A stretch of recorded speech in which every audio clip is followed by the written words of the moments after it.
मेरे पति एक 18 साल की लड़की घर ले आए और मैं रचना हूँ अभी अभी शादी के बाद में। और मेरे पति सूरज एक बड़े शहर में आ गए हैं। हम दो ही लोग हैं। एक बड़ा फ्लैट है। मेरे पति की अच्छी जॉब है। मैं कभी कभी यह सोचती हूँ कि मुझे बहुत अच्छा पति मिला है। शहर में आए अभी हमें कुछ दिन ही हुए हैं।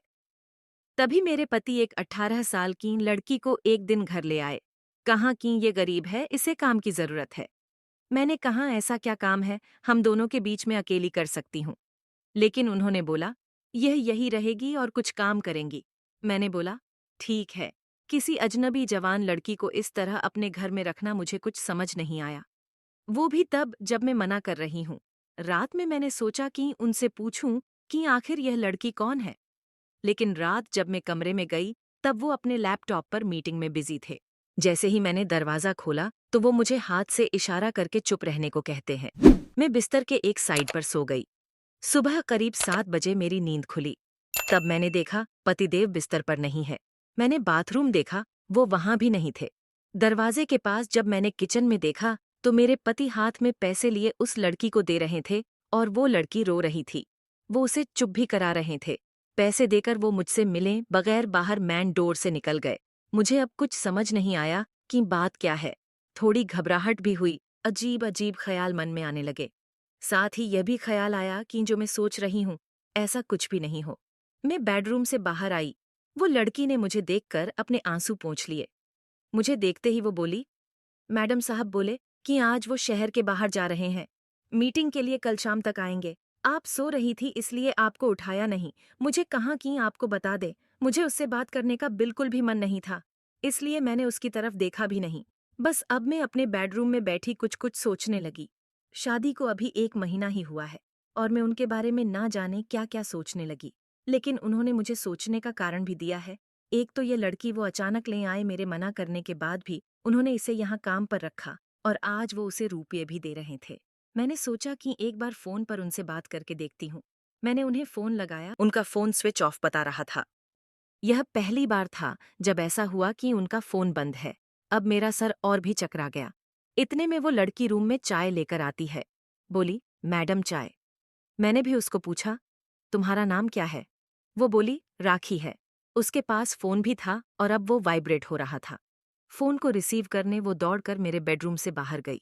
मुझे दूर से अब यही सुनाई दे रहा था कि उसने कहाँ की मैं आती हूँ। फिर बात करके वो फिर मेरे बेडरूम में आकर कहती है, मैडम मैं 2 घंटे में आती हूँ, मुझे कुछ काम आ गया। इतना बोलकर वो मेरी हाँ सुने बगैर ही चली गई। मैं कुछ बोल ही नहीं पाई, लेकिन फिर 2 मिनट मेरे मन में आया कि क्यों ना उसका पीछा करूं, और मैंने 1 सेकंड में कपड़े चेंज किए और उसके पीछे हो गई। वो मुझे मेरी बिल्डिंग के नीचे दिखाई दी। उसके बाद उसने एक रिक्शा लिया। मैंने भी रिक्शा लेकर उसका पीछा किया। रिक्शा एक पतली सी गली में रुका। वो वहां से उतरकर पैदल चलने लगी। बहुत सारे छोटे छोटे घर से होते हुए वो एक घर के आगे पहुंची। मैं लगातार उसका पीछा कर रही थी। क्यों कर रही थी, क्या जानना चाहती थी, इसका मुझे कुछ पता नहीं था। बस मैं उसके पीछे थी। दरवाजा खुला और खुलते ही वो लिपट गई। उसकी माँ से जोर से माँ और बेटी दोनों रोने लगी। दरवाजा बंद करना भी भूल गए। मुझे लगा कि अब मुझे सामने जाकर बात करनी होगी कि परेशानी क्या है। मैं उसके सामने गई। मुझे देखकर लड़की बोली, मैडम आप यहाँ पर? मैंने कहा, तुम्हारे साहब बोल गए थे कि तुम्हारा ध्यान रखना। उसकी रोती हुई माँ बोली कि ऐसा इंसान बहुत कम मिलते हैं। मैंने पूछा, क्या परेशानी है, आप मुझे बताएं। माँ बोली कि इसके पिता साहब के ऑफिस में सिक्योरिटी में नौकरी करते थे। अचानक हार्ट अटैक से उनका देहांत हो गया। इसका एक भाई है, लेकिन उसे पिने और जुए की लत है। वो मेरे पास एक पैसा नहीं टिकने देता था। मैं अपनी परेशानी लेकर साहब के पास गई और उन्होंने पैसों से हमारी मदद की। साथ ही उन्हें जब मैंने बताया कि इसका भाई ऐसा है तो उन्होंने कहा कि इसका यहाँ रहना सही नहीं है, इसलिए वो इसे अपने घर को ले गए। मैं इनकी बातें सुन ही रही थी कि उनका फोन आया। मैंने फोन रिसीव किया। सूरज बोले कि उनका फोन रात में मीटिंग की वजह से चार्ज नहीं था, इस कारण बंद आ रहा था। मुझे पूछा कि कहाँ हो, तो मैंने बोला कि मैं उनके घर आई हूँ। सूरज बोला, हाँ मैं रात में तुम्हें बताने वाला था, पर मीटिंग की वजह से लेट हो गया और तुम सो गई। मुझे उस समय जो सही लगा वो मैंने किया, इसीलिए मैं उसे तुम्हारे पास ले आया।